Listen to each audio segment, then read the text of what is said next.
Say my name. I am awake. I am the danger. I am the one who knocks.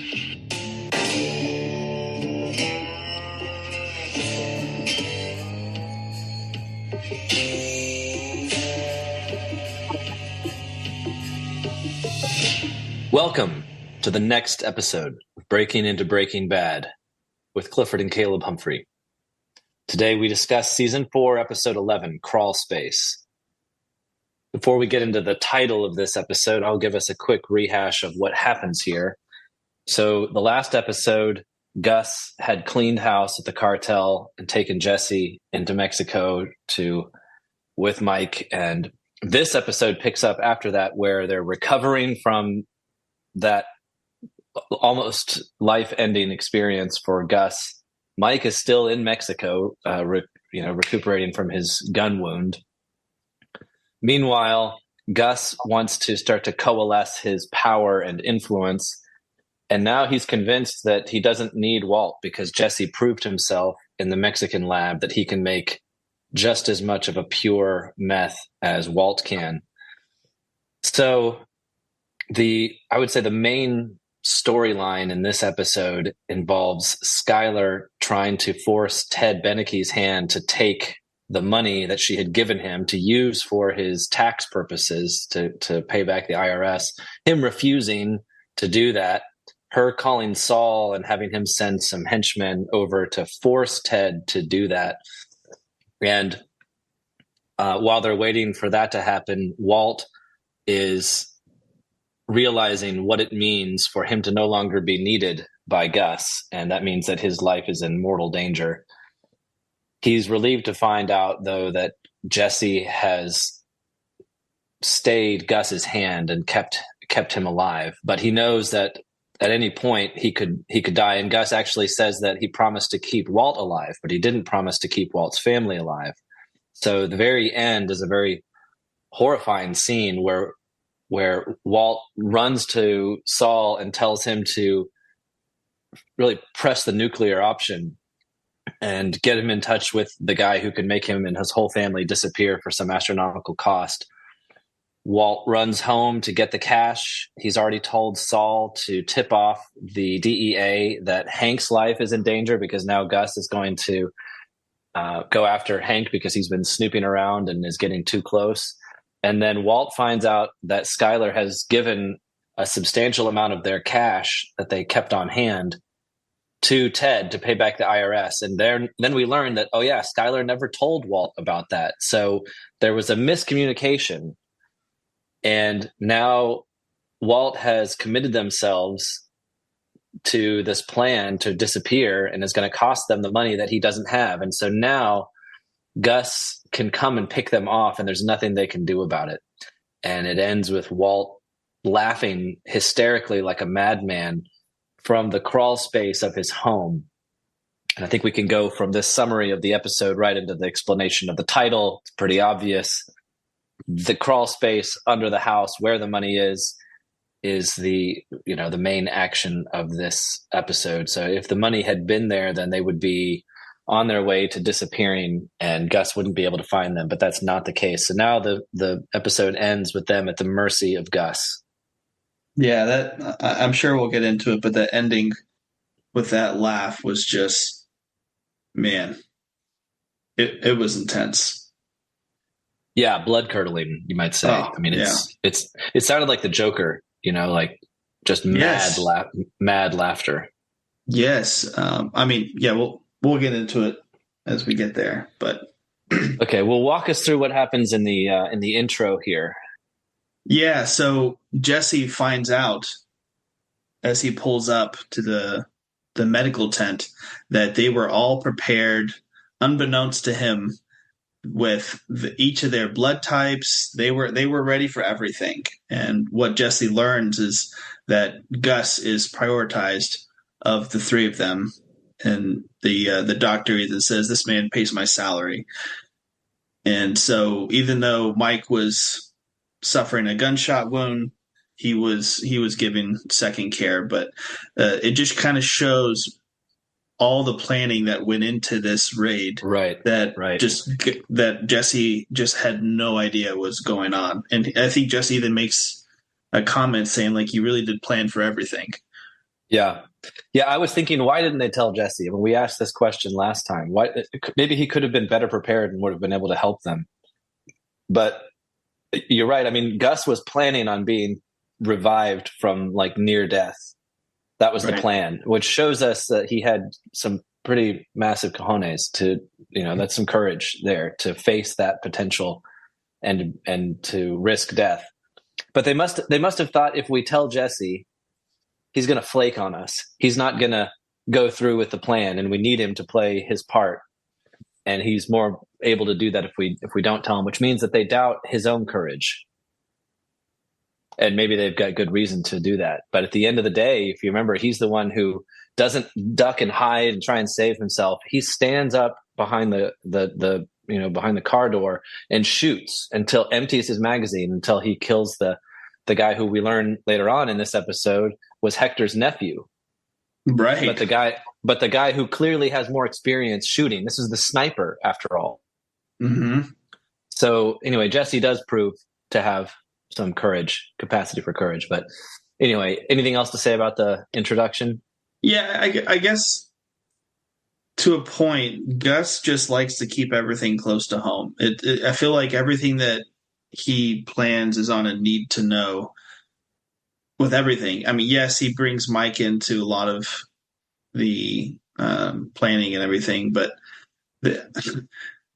with Jesse, he just wasn't able to open up. I know we spoke about it a little bit last time, but maybe that was just the whole playing it out for the viewer to enjoy as well, along with Jesse. But yeah, well, maybe it's worth pausing just to remember Gus's first opinions about Jesse. He's a junkie. He's a druggie. He's an addict. Done. I know exactly who he is, and I'm not going to go into business with him. Remember, he almost tells Walt, I will employ you on the condition that you get rid of Jesse. Right. So he has full knowledge, you might say, or he's great confidence in his knowledge about Jesse as a type of person. Yep. And I don't know if he's proven wrong or if his constantly not telling Jesse shows us that no, he's never trusted Jesse. He's always thought of him as an addict. I don't know. He does come through and makes the meth at a very high purity. And you pointed out that Gus took a risk there. Right. Jesse could have, embarrassed all of them. Right. And it sure looks like that at the beginning. He's like, I don't know, I get the barrel with the B on it. He doesn't know anything. Okay, well, then the first real scene in the episode is Walt's in a stakeout with Hank looking at the chicken houses. And Walt knows that they've kind of cleaned those up and that nothing's going to happen there. And he's also so he's getting bored, but he's also trying to hurry Hank away and say, well, looks like there's nothing here. Might as well give up. And Hank is determined to sit it out. And we're reminded that Hank can be very patient when he wants to be. While they're waiting, he asks Walt about the wounds on his face because remember he had gotten in this fight with Jesse. And, there's a change in Walt, as you pointed out last time, when his son, Walt Jr., comes to see Walt. He doesn't say, oh, well, I stepped on a rake and it hit me in the face. He doesn't come up with some wacko story. He just says, here I am. This is it, Yep. Here he tells Hank, I'm not going to tell you what happened. He says, nope, I am done explaining myself. So there's some development of his character that's happened there. Yeah, I love that part because it's kind of like how a tide turns. This was kind of the way with Walt because his go-to was always to come up with some kind of reasoning made up to make it sound like he, was the innocent party. And this one, he wasn't even trying to defend himself. He was just, he's done. He's had it. And I think I appreciate that level of sternness from his character development to this point because he's never really been able to answer for himself. And for him to finally stand up to have an honest answer was pretty awesome, I thought. Yeah. Well, then it flashes back to the medical clinic sort of thing in Mexico that Gus had set up with these doctors or clinicians or something. And for whatever reason, they walk out and Gus says, okay, we have to walk 6 miles to Texas there, then we'll go there. And we realize they've got a long journey ahead and they have to walk 6 miles. And meanwhile, Gus is like just recently revived. Seems to me that he maybe left out a detail, which was, oh yeah, have a car ready for us to drive. And also, why didn't they take the car that they drove there in? Well, he did, I don't understand. He did mention that there's many ways down south, but there's only one way north, and I'm assuming that has to be on foot. Whether that to keep the federales away or whatever, but I don't know. I just thought it was weird because Jesse's very concerned that Gus is not going to make 6 miles. I mean, the guy's barely alive. But anyway, so that's what they have to do. And Gus asks him, so are you ready to run the lab for yourself? And Jesse says, you have to let Mr. White go. And as you pointed out, Jesse still here, the 11th episode of the 4th season, is still calling Walt Mr. White. He still defers to him. He sees him as a teacher, as this authority figure, this father figure, you might say, in a way. Mm-hmm. And Gus says, look, you know that's not going to work. Something like, we're going to have to kill him. And Jesse says, well, then you've got a problem. And it ends. And we don't really know how that conversation resolves until later on, when we see that Gus is going to spare Walt's life. Right. I like that because the last scene we saw with Jesse and Walt was they were beating the crap out of each other.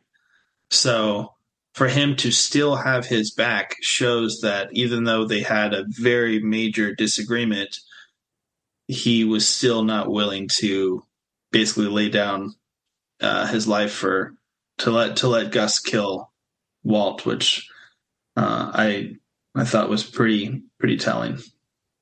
Well, I mean, what you almost said there, you were about to quote scripture, greater love hath no man, than he who would lay down his life for a friend. Yeah. And in a way, Jesse's kind of doing that. He's sort of like, look, if you want to kill Mr. White, then you're going to have to kill me too, is basically what he's saying. Mm-hmm. And he doesn't have to. He can be like, well, I hate it. You shouldn't do that. You should maybe make sure his family gets some money or some, I don't know. He doesn't do anything like that, but he's willing to put his own life down because he knows that Gus isn't going to just let the both of them just walk out of there. Right. So it's a big step. All right. So then we get this scene with Ted and Skylar, and Ted, I can't figure him out. He's an odd guy. He tells Skylar, look, I've thought long and hard about this, but I'm not going to do it. And then when she says that, well, the money came from Walt's gambling, then he says that he feels bad about that and he's going to write a check back to her for the same amount. And I'm thinking, well, that's going to look really weird to the IRS, like these big checks just going, because the money was not supposed to originate with Skylar. So now Skylar would have had to explain, why is Ted paying you a check for this amount of money? That's the same amount that he got, close to the same amount as he got from Aunt Berga or wherever it was. But Skylar accuses him of blackmailing her, of basically saying, unless you give me more money so that I can pay off the IRS and get my company out of bankruptcy, then I'm going to maybe tell on you, or maybe I'm not going to play along. And if I don't play along, you get in trouble. Right. I truly don't know if Ted's doing that or if Skylar's reading into that. Maybe, I don't know. Ted says, I'm just trying to do the right thing here. And we know that he's a guy who wants to set up his company again. It's his dad's business. He cares about the employees. I don't know. Do you think he's a small-minded person who, like you said, he's a strange fella, right? He's very difficult to understand.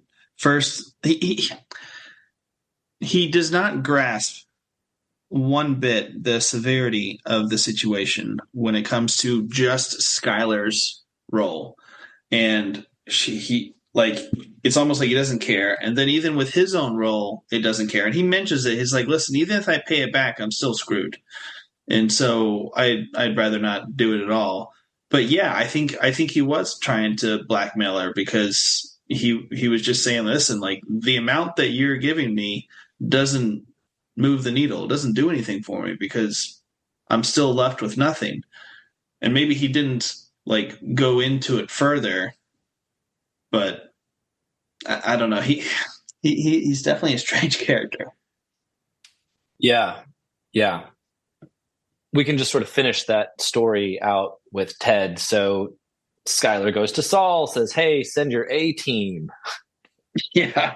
to force Ted's hand, to get him to sign the check to pay back the IRS. And so he sends, what's that guy's name? Huel. Yeah, he sends Huel and the other guy, who was the same guy who we remember pretended to be the like water purification EPA officer guy. Anyway, it turns out there's only like 3 people who work for Saul. You know, the secretary, Huel, and then this other guy. So, but for whatever reason, comedic effect, or I don't know, the writers of the show decide to have Ted try to escape while he's under house arrest, trip over his rug, and break his neck and die in his house. I mean, it's ridiculous. But well, we don't know if he's dead, but it did look like he's dead. Sure looks like he's dead. Did you notice when he went to go answer the door for Skylar when she came over earlier, he almost tripped over the same rug? Yes, I did notice that. So there's some foreshadowing there. Yeah, it was too weird for it to just be an accident. I mean, they obviously intended for that to be... They call it an act of God. Act of God. Yeah, that's right. Right. Okay, so Ted, at least it seems, is out of the picture now. But the check has been signed and sent to the IRS, so maybe all Skylar's problems are over now there. We'll see. Meanwhile, Gus...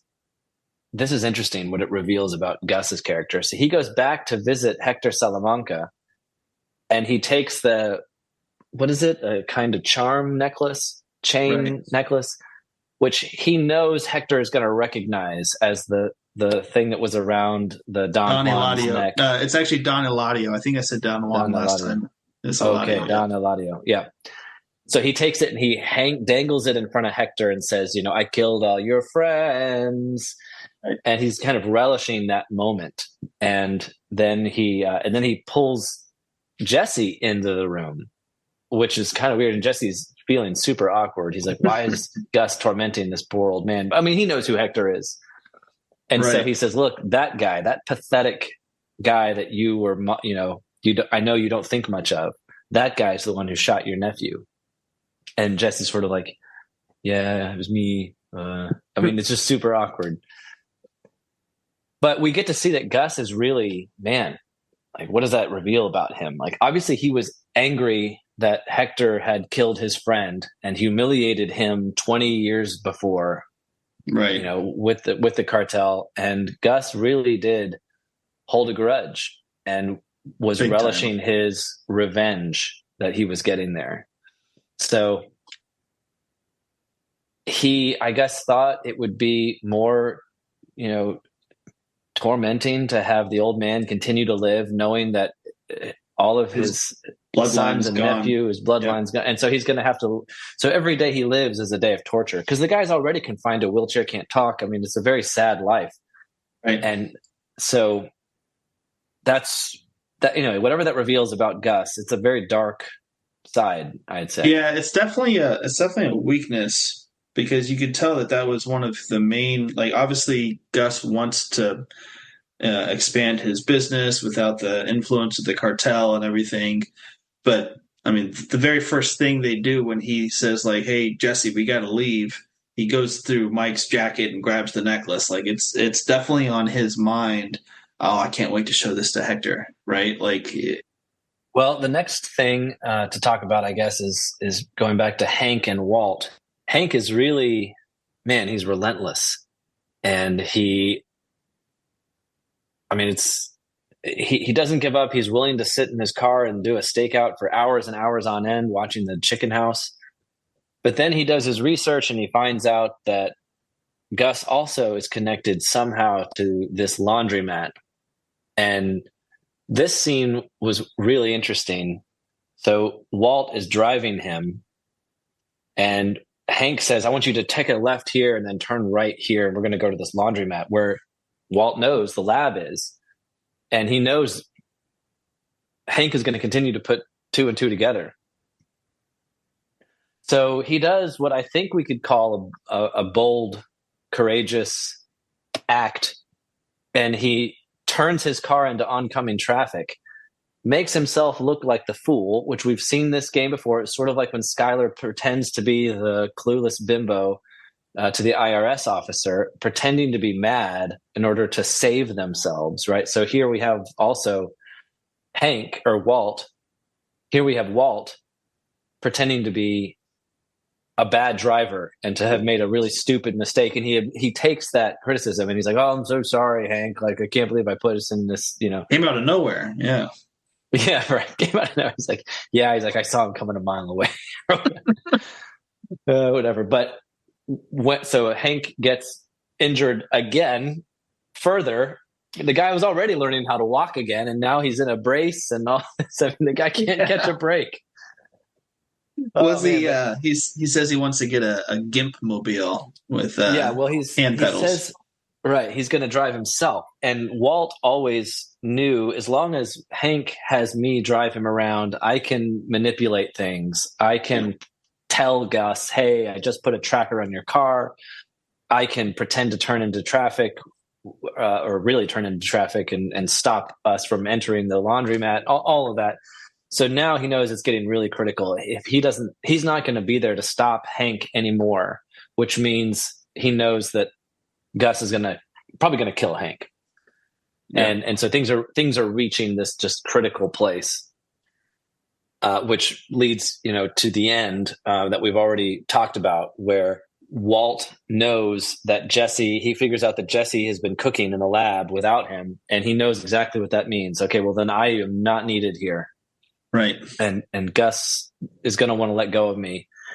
And they take him out to the desert and they say, don't cook meth anymore and don't show around. And Walt figures it out. Oh, he says, if you're not going to kill me, then I know that you can't kill me. And I know that Jesse has made that a condition of his continuing to cook. It's pretty smart and it's pretty bold. You think he would have just figured that out and been quiet about it and just like, oh yeah, I'll stay away. And just stayed away. But instead he provokes Gus. Mm-hmm. And now Gus says, well, it's true. I can't kill you, but I can kill your wife, your son, your infant daughter. And Walt knows he'll do it. Yeah. That guy's ruthless. Mm-hmm. He'll do it. I think you made a good point with the whole provoking him. He could have just said, okay, yep, thanks. I'm gone. You won't see me again. But again, with him responding to the way how he did with Hank and with his son, this is just the kind of the next step person that he comes across with and just kind of calls him out on it. And he's just getting more and more into that level of not being afraid of death at all. And like when Gus says that he kill his infant daughter, that's when it triggers him into a different kind of spins him down a whole different path. Yeah. He went that way. Yeah, I'll say. Well, we've already explained the end of the episode. It's very dramatic. Walt comes. It reminded me. So he runs into Saul's office and tells him, "Hey, I need the number of the guy who can make us disappear." And Saul's like, "Oh my gosh, like that's such a nuclear option. If you do that, you can't come back." And Saul's like, or Walt's like, "We're there. We're at the worst possible situation. I need an extreme solution here."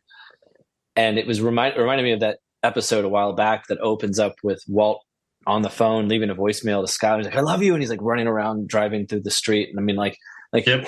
How many times has he felt like his life is about to end and he's going to, his heart rate is through the roof. And anyway, It's terrifying, and it helps explain a little bit, I guess, why when he rushes back home to get the cash to pay the guy, and he's already told Saul, "Hey, in an hour, call the DEA and tell them that Hank needs a guard," because Gus warns him. He says, "If you, what does he say? If you try to stop me from killing Hank, I'm going to kill your family." Right. And so it's a moment where where Walt actually displays. He could have said, "Well, I'm going to just let him kill Hank, and my family will be okay as long as we don't do anything to provoke Gus. Like, we'll be fine." Right. But he knows what Gus also knew when the cartel said, "Pay us all this money and then we'll leave you alone." Gus said, "There's no way they could ever give me a guarantee that they actually will leave me alone. They could show up next week with another sniper, kill another couple of my guys, and say, 'Oh, we miscalculated. We're going to need another 25 million or whatever.'" Right. So Walt says, "Look, he may say he's going to leave me alone, but I've got no guarantee he's going to.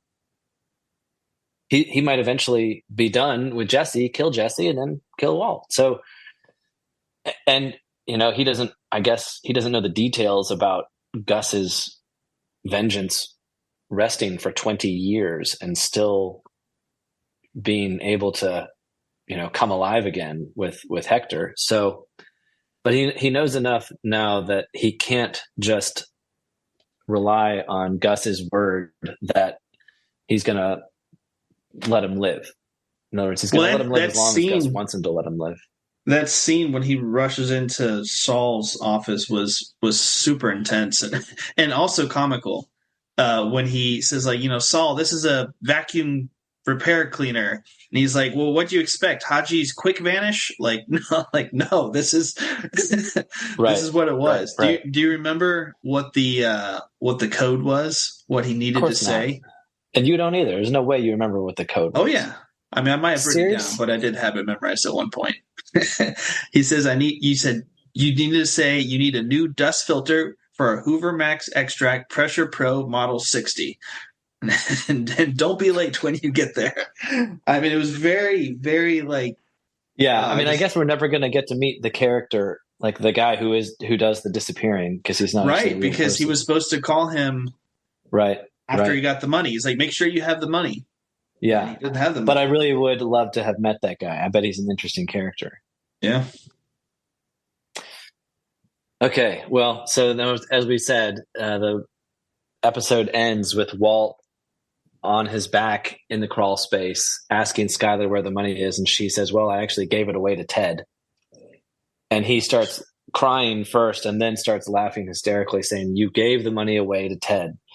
You just gave the money away to Ted, and now we're all dead." And he doesn't know the context at all. He's just like, he's probably not even thinking about why. He just realized that it's gone. And that turn of, I don't know if you've ever been in a situation where you just feel so defeated, you turn into like, it's almost comical. And that's what happened to him. And it was just so real. Bryan Cranston did such a good job with that scene. It was intense. And then at the same time, Skylar is on the phone with Marie, and Marie has just gotten word from the tip that Saul has placed that there's a hit out on Hank. And so it just ends with so much going on. Yeah. And to have Walt just hysterically laughing in the end was like in the background was just, it was perfect. Yeah. Agreed. Well, I'm eager to see what happens in the next episode. Right? Yeah, me too. All right. Well, thank you everyone for listening. If you enjoyed this episode, please like, share, and subscribe. You can find these episodes on Apple Podcasts and YouTube, and you can follow and contact us on Twitter at Breaking Into BB. We will see you next time as we break into another episode of Breaking Bad.